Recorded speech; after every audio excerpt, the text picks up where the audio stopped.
Serious, what has been your scariest hiking experience? Lost my balance and fell off the trail down a cliff. Broke my left ankle, dislocated my right shoulder and elbow. Came to when it started downpouring. Some kind of animal came and sniffed me, but I was face down. I must have startled it when I moaned trying to move because it took off.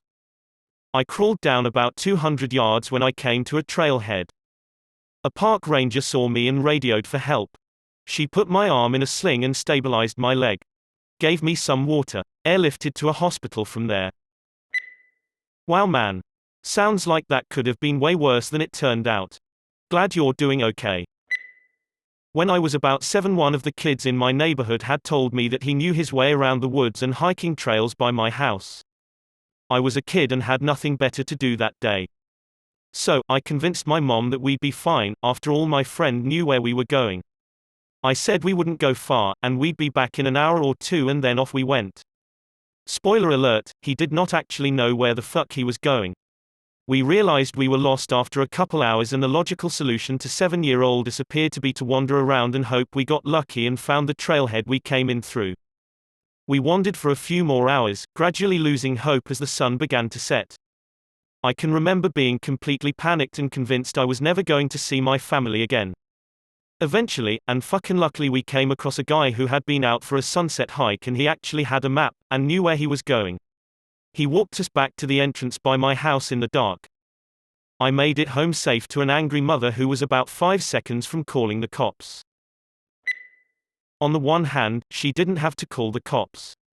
But if that was my mom, they'd have to call a coroner because she'd have killed me herself. I wish I was joking. I was hiking down a trail in the dead of winter, along a stream. At one point the trail narrowed to about 4 feet wide, with a steep slope on one side and a sheer drop of 10 feet to the creek on the other side. The trail was coated in a sheet of ice. Being cautious, I got down on all fours to crawl across the patch of ice. Not good enough. I felt my body sliding slowly towards the edge. I felt suspended in midair before I fell. It reminded me of Wile E. Coyote from the Roadrunner cartoons, when he looks at the camera and holds up a sign saying, "Help," before plunging to the bottom of the cliff. On the way down, I managed to get my feet pointing down. I landed hard in the creek, making a huge splash. My legs acted as shock absorbers. I clawed my way up the bank, back to the trail, and limped the miles back to my car. I felt lucky to get out of that with just a pulled hamstring. I'll never forget that moment suspended in midair, where I thought, I'm about to get really, really hurt. Same thing happened to me on a rope course. I got dropped by accident and I just had a thought of, oh no, I'm going to fall here, fell 20 feet and broke my back. It's a miracle I can still walk. This scared the absolute shit out of me as a child. Backstory, Adirondack 46 here. Started when I was around 11 years old. I went to this summer camp in upstate NY called Chingachgook. They take you on 3-day hikes into the high peaks, and this year happened to be my first time hiking a high peak without my dad, so I was a bit weary. My dad has hiked literally everywhere I can think of, so I never really worried about my safety when we would go. He absolutely knows what he's doing, and it was usually just the two of us. At this summer camp, they send you out into the Adirondacks in groups of 5 to 7 kids. My group was all preteen girls, led by 2 female counselors, usually between the ages of 17 to 19. For some reason this is regarded as perfectly safe and legal, and it never occurred to any parents or staff that a group of teenage girls should not go off into the wilderness alone for several days with no cell service. Anyways, we had been hiking in the Great Range area, and we found a lean-to, so we started setting up our camp. As we're cooking boxed rice later on in the evening by our campsite, one of the counselors spots a bear cub. So obviously, being an 18-year-old girl, she really panicked hard. The counselors were trained in survival skills and all that, but come on, at the end of the day the rich teenagers, and literally just runs away, leaving a group of preteens with one 17-year-old counselor in a mother bear's territory. Cub is sniffing around our food, so we run off. We return like an hour later to not only see our whole camp ransacked and all our food for the trip missing, but also 3 bears. 2 cubs and 1 massive angry brown bear. She was super displeased to see us all wander into her campsite and literally charged after us when we promptly ran away. Honestly, thank fucking God the one counselor we had left happened to have bear spray. All she did was spray it in the bear's general direction and she ran directly into it. We didn't see her or the cubs again, but they're all our food and like I said the hikes are 3 days and we had no service. So we basically starved for 3 days, and the runaway counselor still made us hike the Great Range 4+ high peaks on empty stomachs. Boy, my dad was so pissed when he heard about that story. I was going on an overnight hike in a small wooded valley that has lots of smaller connecting valleys coming off of it. I just crested one hill to find out a grass fire that I thought was small was huge and headed my way. I ended up having to run, and as I came to the edge it was about a 100-foot drop, so I was running parallel with the fire looking for a safe way to get down. I eventually got to a slope I could slide down and escape. Once I got to the bottom I found out the tarp I was carrying under my pack was actually melted a bit on one side. I left and did not spend the night. I was hiking up a very steep foothill in Wa State when the dead log next to the trail started vibrating. I stopped like WTF, then the ground started to move. 7.0 earthquake incoming. The thing about earthquakes is you're just minding your own business and the one thing you take for granted, the solid ground beneath your feet starts moving. It's very surreal. I'm in the middle of the woods on a very steep trail. I don't know how big this earthquake is, the big one. I don't know how long it's going to last. I think it was maybe 30 seconds, but time went into slow motion. Right when it started getting really strong and branches and dead trees start coming down, it stopped and I knocked back down to my car. It was potentially pretty dangerous given where I was. I'm glad it stopped when it did. Took my 2 boys hiking in the southern Sierras. Oldest kid started kinda bonking, but we were headed back to our campsite. I was walking with the oldest while my younger son was about 75 yards ahead. Suddenly I notice the boy ahead has stopped and making some sort of strange motion. As I get closer I can see he is mouthing the word bear. We get to him and there is a creek running along the trail with a bear drinking out of it, about 15 yards from where we stood. For whatever reason, my first thought was to take a picture, but my camera was in my pack. I tried to quietly take it out, but the sound caught the bear's attention. It looked straight at me and then instantly, like a cat, took off and ran the opposite direction. For whatever reason I was too dumb to be scared when we first saw the bear. But when it ran away, the sheer speed at which it moved and the fact that it was so big we could hear its feet hitting the ground caused me to realize had it decided to attack us we would have had no time to react. Of course it was a black bear, although it was one big black bear, so we were not in any real danger, which was part of my reason for being so calm at first. But man, I've seen bears before but never really appreciated the speed and agility until that moment. I was probably 4 years old in the dead of winter at my super rural childhood home. My dog, a large German Shepherd, wandered off and I trusted him enough to follow him. My mom didn't see me leave the yard. I think she was cooking or something. Either way, following the dog wasn't the best idea. Once we got well out of sight he stopped being in leader mode and went into protect mode. He just stuck with me and wouldn't take me out of the woods.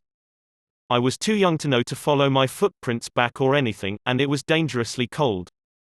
I don't know how much time had passed, but my mom ended up calling emergency services. Cops and firefighters came out looking for me, and my dog almost mauled a cop that got too close to me. It wasn't scary at the time, but looking back, I could have easily died in those woods. Hiking in the mountains at night. A pair of eyes followed us for a mile or so but made absolutely no sound. I have not gone night hiking since. In the 6th grade our school took us to this sketchy campsite for the 3rd year a row. We all hated it there. There were wasps in the canteen, the tents provided had no flooring, a dinky ropes course for team building, and we slept on army cots that were stiff and hard. Also the windows of the tents opened from the outside, so you can imagine the fun the boys had with that. This particular year was the final straw that made our school see just how awful this place was. We were hiking up the side of a hill on a real narrow path. We had to walk in single file because that was how narrow the path was. We were tired, sweating, and everyone just wanted to go home. Then some kids stepped on a beehive that was on the path and all hell broke loose. 30 kids screaming and running up and down the path. One kid tore his sweater off and threw it off the side of the hill because there were bees in it. Another girl was bitten on the lip and it swelled up to the size of a golf ball. Everyone was stung that day, and if you didn't get stung you were one of the kids who was at the front of the line and managed to escape the swarm but ran into a bush of poison ivy. One girl fell down in the middle of the swarm as she tried to run away, and the bees went at her. She ended up temporarily paralyzed from the waist down, and a teacher had to go and carry her out of there. Once everyone escaped, they couldn't go back because, well, bees. So they had to hike the rest of the path with their bee stings. Never again. This happened about a year ago. I started up a hike in a USFS wilderness area, and about a mile in got this feeling that I was being watched. It was that feeling of dread when you know someone or something is watching your every move, but you can't see the pair of eyes. I hurried down the trail, got to my destination, and hurried back, but knew something was off. I'm an experienced hiker but hadn't ever had that feeling before, and have never felt it since. Several weeks later, a woman disappeared while hiking on the trail. Officials later found her body near the trail. They determined that she had been attacked and killed by a cougar, the first ever recorded death by cougar in my state. Officials immediately closed off the area, and began a hunt to kill the cougar, doing so a few days later. In retrospect, I know exactly what was watching me that day, and shudder to think it could have been me. It was more of a bush walk, but when I was a teenager I lived near a very long creek trail and empty bushland. Beautiful place, very hilly and mountainous area with rainbow lorikeets and a dam nearby. My friend and I headed to the creek after school because I wanted to show her a bat colony near the trail. I don't remember if I turned left when we had to turn right or if we turned right when we had to turn left, but either way we never found the colony. This was before smartphones, so we just followed the creek aimlessly for a couple of hours, hoping it would end up somewhere familiar. It was getting dark when she first saw it, a flash of red in the bushes. We have rosellas out here, but she swore it wasn't a bird. We heard rustling now and then, which made us walk faster. It was hard to move fast on the terrain, because the slope along the creek was getting steeper. Embedded in the creek bed were sometimes these huge, concrete cylinders. Big enough to stand inside in. Some of them had water flowing through them, some didn't. Soon after she saw the red flash, we spotted something else on the other side of the creek. It was one of the big concrete cylinders, but there was stuff inside. I thought it was garbage at first, but it was a home. We could make out blankets, a shopping trolley full of miscellaneous items, and newspaper, magazine cutouts hanging off the concrete walls. Mostly of girls. We didn't say anything to each other, but we were almost running at this point. We heard rustling now and then, which could have been anything. Plenty of wildlife in that area of bushland. It was maybe 30 minutes to an hour later when we saw wire fencing, and followed it to some kind of garbage yard in an industrial area. Turned out we were a 3.5-hour walk from our original starting point. I'm still not 100% what happened that day, other than the fact my friend was grounded for about a month. I was doing an internship, and staying in the basement of a friend of a friend. The house was located far from town, in a mostly wooded area. Behind the house, about 50 feet away, was a mile-long path through the woods. I would walk the path on nice days, and enjoyed the serenity of it. One night at dinner time I mentioned to my hosts that I had seen what appeared to be a house in good condition about half a mile away. It was set back from the path on the opposite side, with no obvious access to any local roads. I didn't trespass, this was all that I could see from the path. So I asked about it. One said, "Oh, that's our neighbor.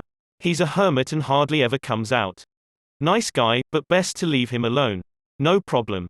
A few days later I'm on the path, and as I near the section where the hermit lives, something catches my eye, movement. So I turned my head and saw a man completely dressed in white pants, shirt, hat, slowly walking through what looked like a garden in his yard. He stopped and looked right at me, so I gave a friendly smile and short wave and kept on going. On my return, he was nowhere to be seen. The next week I go out again. This time, as I get closer to the same section, I feel like I'm being watched. It was more intense than I'd ever had that feeling before, so I slowed and listened very carefully, trying to, casually, glance around when I saw it.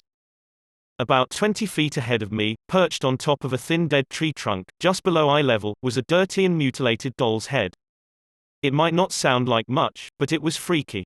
I looked at it, made an obvious nodding gesture, deliberately turned around, and went the other way, never going back that way for the rest of my time there.